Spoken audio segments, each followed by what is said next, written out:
하나님은 사랑이십니다. 하나님이 세상을 또 우리를 너무나도 사랑하셔서 하나밖에 없는 독생자를 우리에게 보내주셔서 우리가 그분을 믿는 자마다 영생을 얻도록 사랑을 베풀어 주셨습니다. 더더군다나 로마서 5장을 보면 우리가 죄인 되었을 때에 예수 그리스도께서 십자가에 죽으심으로 그 하나님의 사랑을 확증해 주셨다라고 말하고 있습니다. 우리는 사랑받을 수 없는 그런 자리에서 사랑을 받은, 우리는 하나님의 놀라운 사랑을 받은 사람들인 줄로 믿습니다. 자, 우리는 하나님을 믿는 사람들이고 또 하나님을 또 아버지라 부르는 사람들입니다. 하나님의 슬하에서 우리는 자라는 사람들입니다. 그렇다고 한다면 뭐가 좀 보고 배우고 느끼는 게 있어야 되지 않겠나, 이런 생각을 합니다. 좋은 부모 아래서 자라는 사람은 보고 배우는 것이죠. 그것처럼 우리는 하나님을 아버지라 부르고 살아가는데 우리가 어떻게 살아가고 있는가 한번 생각해 볼 필요가 있습니다. 또 우리가 믿지 않는 사람들에게 있어서 우리 교회가 보여줄 수 있는 것은 우리가 예배를 열심히 잘 드린다, 하나님 말씀을 열심히 배운다. 사람들은 그거 보지 않습니다. 우리가 행하는, 우리가 서로 사랑하는 것, 그것 보고 그게 증거가 되는 줄로 믿습니다. 그래서 요한복음 13장 35절에 보면 예수님께서 새 계명을 주시면서 서로 사랑하라고 말씀하시면서 이런 말씀을 덧붙이십니다. 너희가 서로 사랑하면 이로써 모든 사람이 너희가 내 제자인 줄 알리라. 우리가 서로 사랑할 때 정말 저 사람들이 진정한 예수님의 제자들이구나, 이렇게 안다는 것이죠. 진정한 그리스도인이구나, 이렇게 안다는 것입니다. 요한일서 4장 7절 이하에서는 사랑하는 자들아 우리가 서로 사랑하자. 사랑은 하나님께 속한 것이니 사랑하는 자마다 하나님께로부터 나서 하나님을 알고, 하지만 하나님을 사랑하지 않는 자는 하나님을 알지 못하나니 이는 하나님은 사랑이십니다. 이렇게 말씀하셨습니다. 사랑하는 자는 하나님을 사랑하는 것이고 사랑하지 않는 자는 하나님을 알지 못하는 자다, 이렇게까지 말씀하셨습니다. 또한 우리가 추구해야 되는 것 가운데 가장 중요한 것은 무엇보다도 사랑이라고 성경은 말씀하고 있습니다. 고린도서 13장 1절과 2절과 3절에 보면 매 절마다 사랑이 없으면 아무것도 아니다. 우리가 아무리 기도를 하고 유창한 기도를 하고 그리고 신령한 방언을 하고 통역을 하고 예언을 하고 우리가 권능을 행하고 구제를 많이 하고 해도 사랑이 없으면 아무것도 아니라는 거예요. 그렇게 강조합니다. 그러나 믿음, 소망, 사랑, 이 세 가지는 항상 영원한 것입니다. 하지만 그 중에서도 사랑이 가장 소중하다. 한 장을 바로 넘어가면 고린도서 14장 1절에 보면 무엇보다도 사랑을 추구하라, 이렇게까지 말씀하고 있습니다. 우리 기독교는 사랑의 종교인 줄로 믿습니다. 그러나 현실은 다릅니다. 이게 중요합니다. 그러나 현실은 뭐하다고요? 다르다 하는 것이죠. 자, 현실이 다르다는 말은 뭐냐면 분명히 기독교는 사랑의 종교이고 분명히 사랑입니다. 하나님이 한량없는 그 사랑, 그리고 우리도 그 사랑을 따라 살아가야 된다는 것이, 또 하나님 사랑과 이웃 사랑을 실천해야 되는 것이 성경의 가르침이지만 현실은 다르다는 거죠. 현실이 다르다는 건 뭐냐면 우리가 성경이 가르치는, 그리고 성경이 말씀하는, 또 우리가 바라는 이러한 이상, 하나님은 사랑이시니까 교회는 사랑이 넘쳐야 된다라고 하는 이러한 이상과 우리의 현실 속에서의 괴리가 생긴다는 거예요. 괴리. 이 괴리가 생긴다는 거예요. 이 현실이 다르다는 거죠. 여러분들은 이러한 괴리를 느껴보신 적 없으십니까? 어찌었겠습니까? 막상 우리가 현실에 들어가 보면, 교회라는 곳에서 생활하다 보면 이런 현실 속에서 우리는 실망을 많이 합니다. 우리가 성경을 통해 하나님의 뜻을 알았습니다. 하나님은 사랑이시고 우리는 당연히 사랑을 행해야 되는 것이고, 또 하나님의 공동체는 사랑이 풍성한, 사랑이 넘치는 따뜻한 공동체여야 된다는 것을 우리는 알고 있습니다. 그것도 그렇게 만들어 가야만 한다는 것도 너무나 잘 알고 있습니다. 하지만 이상과 현실 속에는 생각보다 깊은 괴리가 있습니다. 그러다 보니까 우리는 어떤 마음을 갖게 되면 실망합니다. 좌절하고 절망합니다. 그리고 심하게는 환멸을 느낍니다. 사람들이 이러한 현실과 이상의 괴리 속에서 반응하는 대표적인 두 가지 반응이 있습니다. 첫 번째는 이상주의자로 계속 남는 것입니다. 또 하나는 현실주의자로 안주하는 것입니다. 이 두 반응을 하게 됩니다. 자, 무슨 얘기냐면 그놈에도 불구하고 교회는 사랑이 넘치는 곳이 돼야 된다. 분명히 교회는 사랑이 넘쳐야 되고 사랑하는 곳이 돼야 되고 성도들끼리 정말 사랑해야 돼. 사랑만 있어야 된다. 사랑만 있어야 된다는 이상주의자에 빠지게 되는 것입니다. 근데 문제는 비판을 하면서 이상을 추구한다는 것입니다. 이상을 추구하면서도 비판하면서 이상을 추구합니다. 교회가 사랑이 있어야 하는데 사랑이 없다고 비판을 합니다. 이는 성숙하지 못한 모습입니다. 이는 마치 예를 들자면 엄마 아버지가 잘났든 못났든 나를 낳으시고 길러주시고 우리의 가정이 다른 사람들의 눈에 볼 때 좀 화목하든 좀 부족해서 불행해 보이든지 간에 우리 가정이에요. 나름대로 그 안에서는 불행도 있지만 행복을 누리면서 사는 것이죠. 근데 자꾸 가족들에게 우리 가족은 사랑이 없어. 우리 가족은 사랑이 없어. 그리고 이웃들에게 친구들에게도 만날 때마다 커피를 마시면서 우리 집은 사랑이 없어. 사랑이 없어. 이렇게 말하는 것과 같다는 것이죠. 자, 이해가 됩니까? 비판을 하면서 이상을 추구하는 것은 이와 다를 바가 없는 거예요. 소문내고 다니는 것입니다. 그 공동체를 부족한 가정 공동체를 어떻게 보면 좀 더 행복한 공동체로 만들려고 노력을 해야지 우리 가족은 사랑이 없어. 우리 엄마는 사랑이 없어.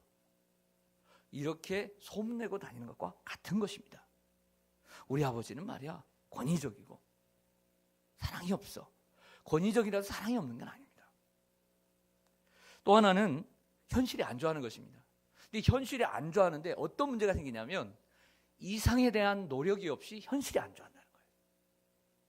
한번 실망하다 보니까 포기해버려요.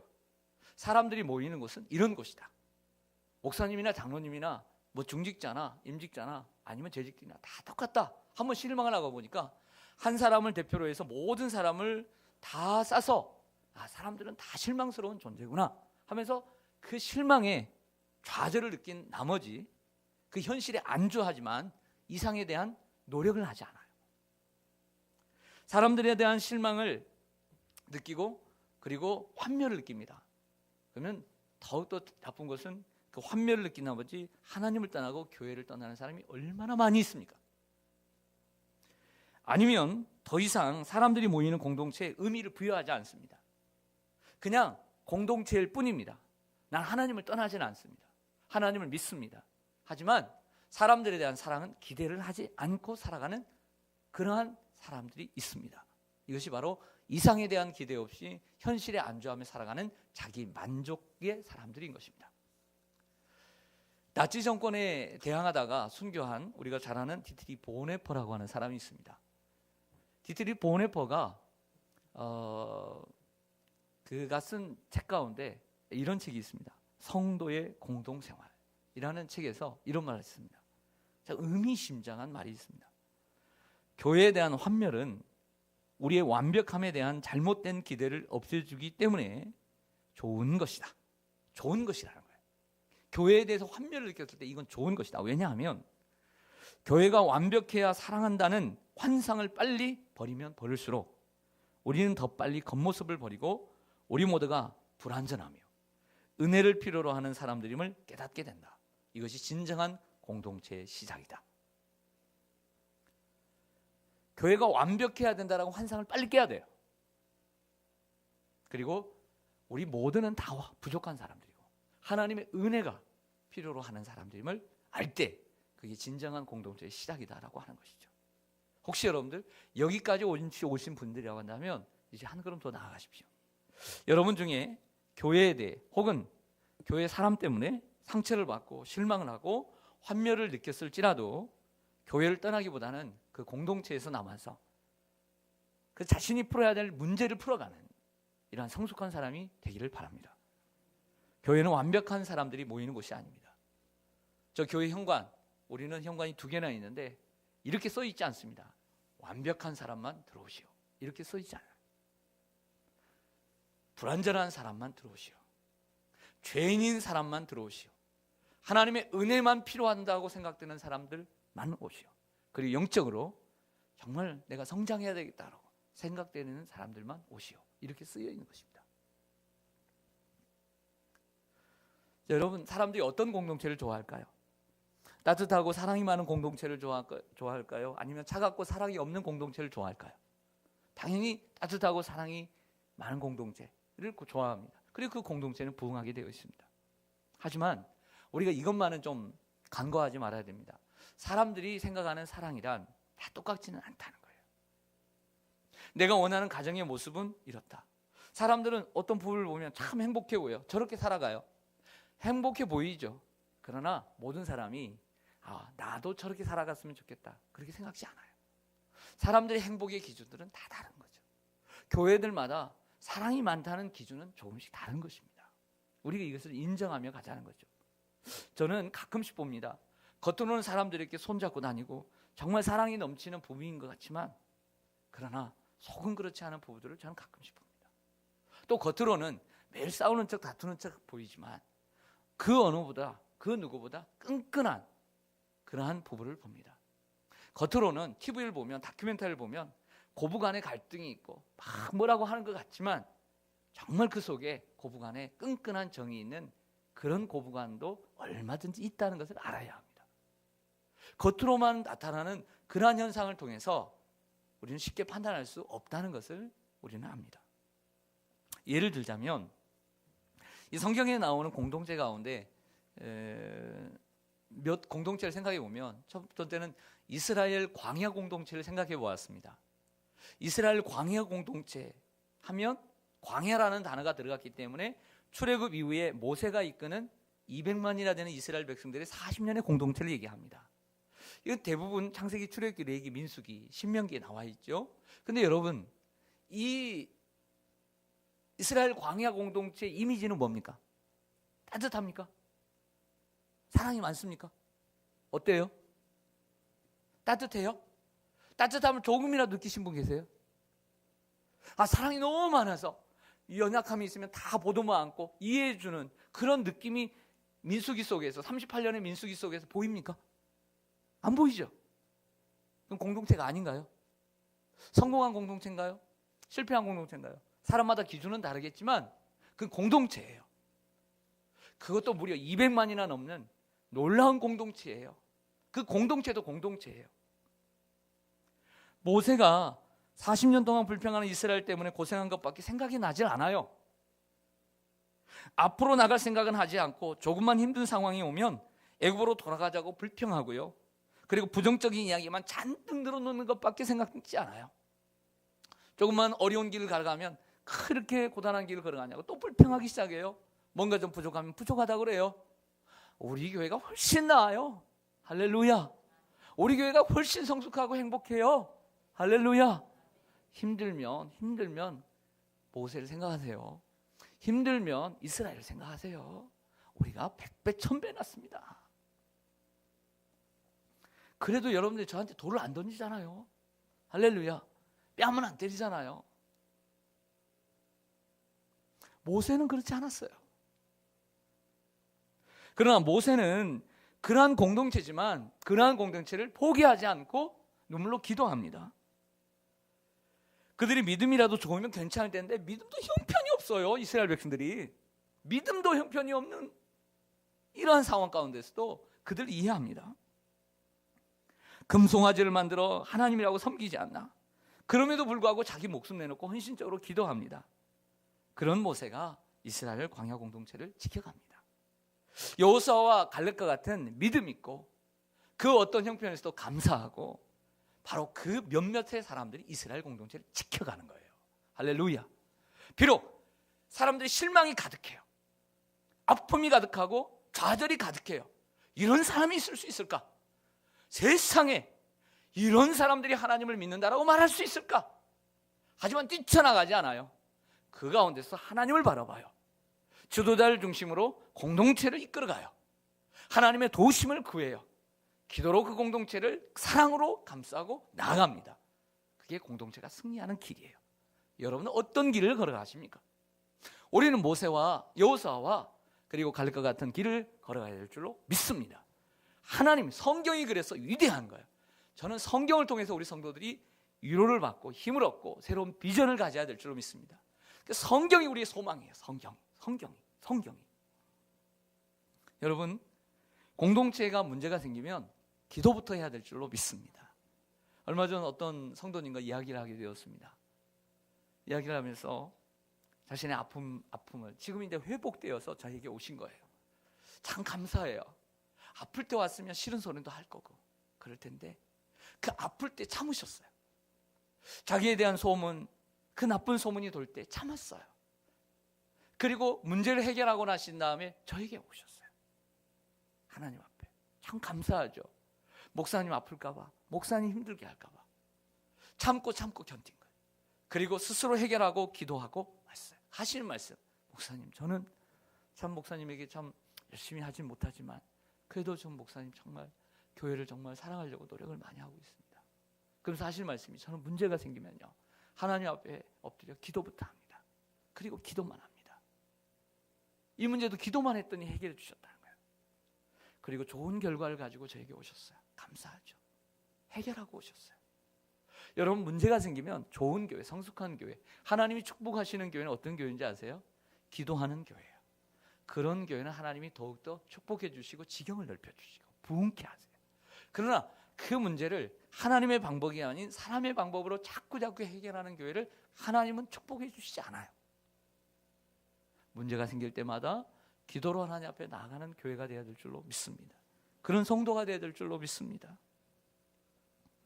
예루살렘 초대교회는 감사하게도 오늘의 주제처럼 따뜻하고 그리고 사랑이 넘치는 교회였던 것 같습니다. 누가는 사도행전 2장에서 예루살렘 교회의 모습을 이렇게 설명을 합니다. 믿는 사람이 다 함께 있어 모든 물건을 서로 통용하고 또 재산과 소유를 팔아 각 사람의 필요를 따라 나눠주고 날마다 마음을 같이하여 성전에 모이기를 힘쓰고 집에서 떡을 떼며 기쁨과 순전한 마음으로 음식을 먹고 하나님을 찬미하며 또 온 백성에게 칭송을 받으니 주께서 구원받은 사람을 날마다 더하게 하시니라.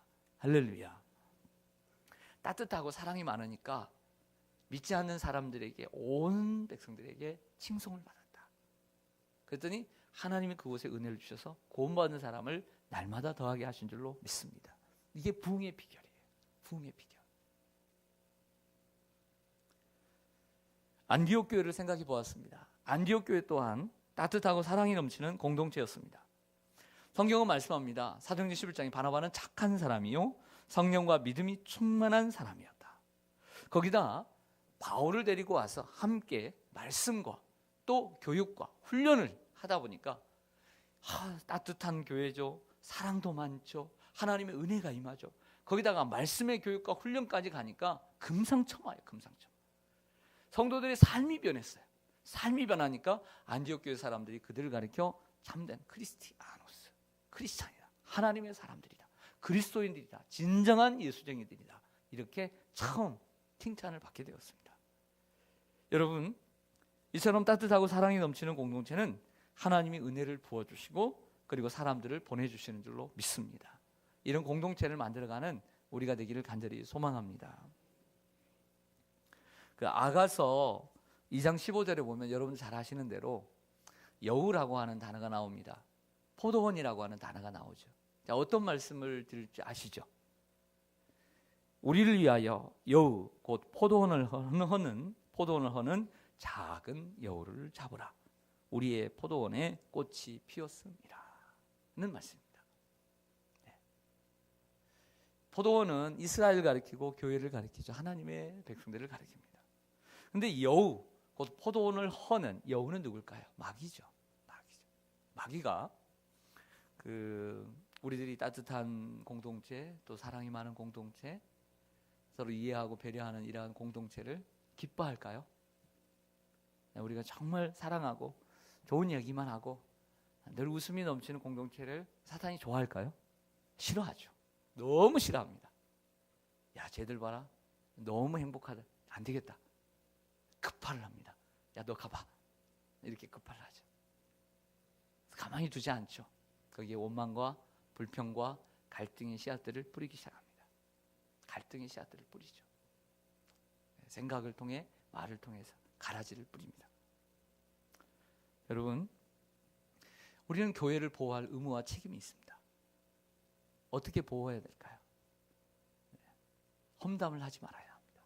험담을 하지 말아요. 사람들이 모이면 험담을 하지 말아요. 그리고 험담을 즐기지 말아야 됩니다. 그리고 험담하는 것도 듣는 것도 동참하는 것입니다. 누구를 비판하기보다는 격려해야 합니다. 불평한 공동체, 이스라엘 공동체입니다. 광야 공동체입니다. 그 속에서 우리는 여호수아와 갈렙과 같은 말을 할 줄 아는 사람이 돼야 돼요. 가만히 동조하는 사람이 되면 10명의 그 정탐꾼들과 그를 추종하는 사람들과 똑같은 것이죠. 우리는 그 속에서 그들의 말을 들으면서도 여호수아와 갈렙과 같은 말을 할 줄 아는 사람이 돼야 되는 거예요. 여러분들은 어떤 분들입니까? 요한계시록 12장 10절에 보면 사탄은 참소하는 자들이라 이렇게 얘기를 합니다. 근데 거기에 중요한 수식어가 있습니다. 형제를 참소하는 자들이라 그랬어요. 무슨 얘기냐면 사탄이 누구를 참소하자면 같은 형제들을 참소한다는 말이에요. 우리 이 단어를 놓치면 안 되는 거예요. 아, 내가 나쁜 사탄이다 이렇게 말하지 않아요. 사탄은 형제들을 참소한다 그래요. 우리들을 참소해요. 우리에게 이간질하는 자들, 비교하고 불평하고 하나님의 가족을 비판하는 것은 결국 누구의 일인가? 사탄의 일이다라고 말할 수 있습니다. 우리가 비판하고 그리고 비교하고 불평하는 것은 결국 사탄의 일을 맡아서 하는 것입니다. 대신해 주는 것이죠. 특별히 우리가 주의해야 될 것은 교회 영적인 지도자들에 대한 것입니다. 사람들은 문제만 생기면 항상 지도자들을 탓해왔습니다. 그리고 성도들의 말에도 가장 많이 오르는 내리는 것이 지도자들입니다. 교회 영적인 지도자들인 목사님과 장로님들에 대한 비판을 거둬야 합니다. 그러나 사람들은 그렇지 않죠.